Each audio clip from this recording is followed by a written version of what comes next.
BD news অ্যালার্টের আরও একটি সংবাদ সংযোগে আপনাদেরকে স্বাগতম। আওয়ামী লীগের নতুন পরিকল্পনা ফাঁস। রাজধানী সহ সারা দেশে রাজনৈতিক নেতাদের হত্যার মাধ্যমে পরিস্থিতি অস্থিতিশীল করার পরিকল্পনা ছিল সুব্রত বাইন ও তার বাহিনীর। টার্গেট ছিল বিএনপি, জামায়াত ও এনসিপির শীর্ষ পর্যায়ের নেতাদের। উদ্দেশ্য ছিল অস্থিতিশীলতার মাধ্যমে দেশের রাজনৈতিক সংকট সৃষ্টি করা। এই ষড়যন্ত্রের পেছনে রয়েছেন নিষিদ্ধ আওয়ামী লীগের শীর্ষ পর্যায়ের কয়েকজন নেতা। এই পরিকল্পনার প্রধান সহযোগী ছিলেন তার শিষ্য আবু রাসেল মাসেদ ওরফে মোল্লা মাসুদ। পরিকল্পনা বাস্তবায়ন করতে এর মধ্যে হুন্ডির মাধ্যমে প্রতিবেশী একটি দেশ থেকে মোটা অঙ্কের অর্থ পাঠানো হয় তাদের বাহিনীর কাছে। ওই অর্থ দিয়ে বিভিন্ন এলাকায় শুটার ও কিলারদের সংগঠিত করছিল সুব্রত বাহিনী। মঙ্গলবার রাতে হাতিরঝিল থানায় হস্তান্তরের পর গোয়েন্দা হেফাজতে তাদের জিজ্ঞাসাবাদে বেরিয়ে আসে এমন চাঞ্চল্যকর তথ্য। তদন্ত সংশ্লিষ্ট সূত্রে এসব জানা গেছে। এদিকে রাজধানী হাতিরঝিল থানার অস্ত্র মামলায় সুব্রত বাইনকে ৮ দিন ও অপর ৩ জনকে ৬ দিনের রিমান্ড মঞ্জুর করেছেন আদালত। পুলিশের আবেদনে বুধবার এ অনুমতি দেন ঢাকার অতিরিক্ত চিফ মেট্রোপলিটন ম্যাজিস্ট্রেট জাকির হোসাইনের আদালত। সুব্রত বাইন ছাড়া অপর আসামিরা হলেন আবু রাসেল মাসুদ ওরফে মোল্লা মাসুদ, আরাফাত ইবনে নাসির ওরফে শুটার আরাফাত ও MAS শরীফ। এদিন সুব্রত বাইন সহ ৪ আসামিকে বিকাল ৩:১৫টার দিকে ঢাকার মেট্রোপলিটন ম্যাজিস্ট্রেট আদালতে হাজির করা হয়। তাদের রাখা হয় CMM আদালতের হাজতখানায়।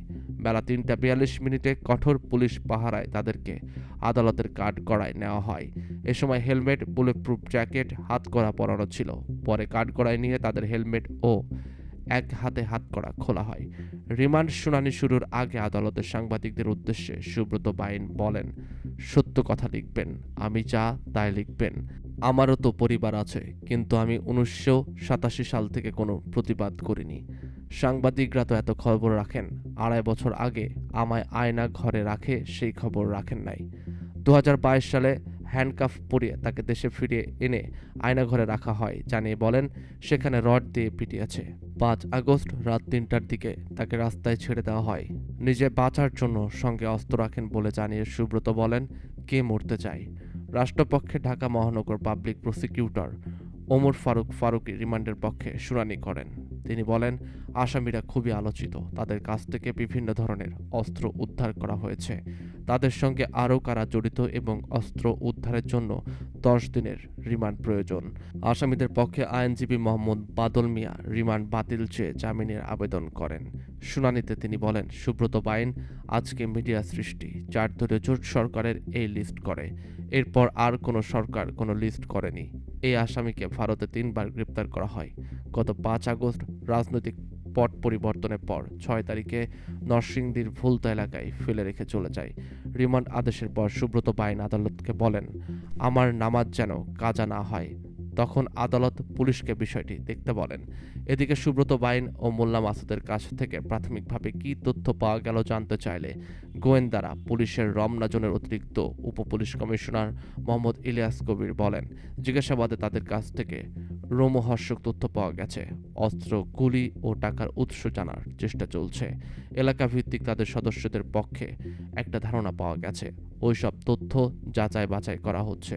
নাম প্রকাশ করা না শর্তে একাধিক গোয়েন্দা কর্মকর্তা জানান, গোয়েন্দা কার্যালয়ে তাদের নেওয়ার পর ৪ জনকে আলাদা করে ফেলা হয়। প্রথমে শুটার আরাফাত ও শরীফকে জিজ্ঞাসাবাদ শুরু করা হয়। এক পর্যায়ে তাদের কাছ থেকে অস্ত্র ও গুলির বিষয়ে তথ্য বেরিয়ে আসে। অস্ত্র ও গুলি সীমান্ত থেকে সংগ্রহের পর তারা আরাফাত ও শরীফের কাছে পাঠিয়ে দেয়। ওই অস্ত্রগুলো মগবাজার, শাহবাগ, গুলশান ও বাড্ডা এলাকায় সন্ত্রাসীদের হাতে পৌঁছে দেওয়ার পরিকল্পনা ছিল। ওই সন্ত্রাসীরা ৫ আগস্টের পর সুব্রত বাইন ও মাসুদের দলে যোগ দেয়। এলাকা ভিত্তিক ওইসব সন্ত্রাসীর তালিকা অনেক বড়, তবে তাদের নাম পুলিশের খাতায় নেই। তারা সবাই উঠতি বয়সী এবং এলিট শ্রেণীর বলে গোয়েন্দা কর্মকর্তারা জানান। অপরদিকে শুটার আরাফাত ও শরীফের কাছ থেকে তথ্য পাওয়ার পর মঙ্গলবার রাতে গোয়েন্দারা বাইন ও মাসুদের মুখোমুখি হন। গোয়েন্দা জিজ্ঞাসাবাদে দেশকে অস্থিতিশীল করার মিশনে নেমেছিলেন বলে তারা জানান। টার্গেট কিলিংয়ের পর ক্ষমতার দ্বন্দ্বে এক দলের নেতাকে অন্য দলের নেতারা খুন করেছে বলে তা প্রচার করার পরিকল্পনা ছিল তাদের। টার্গেটকৃত 3 দলের বিএনপি, জামাত ও এনসিপি ভেতর রাজনৈতিক দূরত্ব তৈরি হলে আওয়ামী লীগ সুবিধাজনক অবস্থানে চলে আসবে বলে তাদের ধারণা ছিল। আর এজন্য প্রতিবেশী একটি দেশে অবস্থানরত আওয়ামী লীগের শীর্ষ পর্যায়ের নেতাদের সঙ্গে তাদের নিয়মিত যোগাযোগ ছিল। অস্ত্র, গুলি ও ক্যাডারদের জন্য টাকাও পাঠাতো ওই নেতারা। হুন্ডির মাধ্যমে তাদের টাকা পৌঁছে দেওয়া হতো। হুন্ডির টাকা বেশিরভাগ লেনদেন হয় যশোর, কুষ্টিয়া ও ঝিনাইদহ সীমান্তে। এই জন্য তারা কুষ্টিয়ায় আস্তানা গেড়েছিল বলেও গোয়েন্দারা জানান। কুষ্টিয়া থেকে তারা ঢাকায় বেশ কয়েকশো অস্ত্র তাদের ক্যাডারদের কাছে পাঠিয়েছেন বলেও স্বীকার করেন। ওইসব ক্যাডারদের তালিকা ধরে অস্ত্র উদ্ধার ও গ্রেপ্তারে ডিবির একাধিক টিম কাজ করছে। বিএনপির সমর্থক হয়েও কেন আওয়ামী লীগের মিশনে নেমেছিলেন গোয়েন্দাদের এমন প্রশ্নে সুব্রত বাইন জানায়, 2001 সালে বিএনপি ক্ষমতায় আসার পর 23 শীর্ষ সন্ত্রাসী তালিকায় তার নাম প্রথম দিকে রাখা হয়। এই কারণে তিনি দেশ ছাড়তে বাধ্য হন। পরে বিএনপির সঙ্গে দফায় দফায় যোগাযোগ করেও তিনি দেশে ফিরতে পারেননি। তার ঘনিষ্ঠজনরাও ছিল বিপদে। 5 আগস্টের পর বিএনপি নেতাদের সঙ্গে যোগাযোগ করলেও তারা তাকে এড়িয়ে যান। এই কারণে তিনি আওয়ামী লীগের পক্ষ নেন এবং বিএনপি সহ সমমনাদের টার্গেট করেন। সূত্র যুগান্তর.com।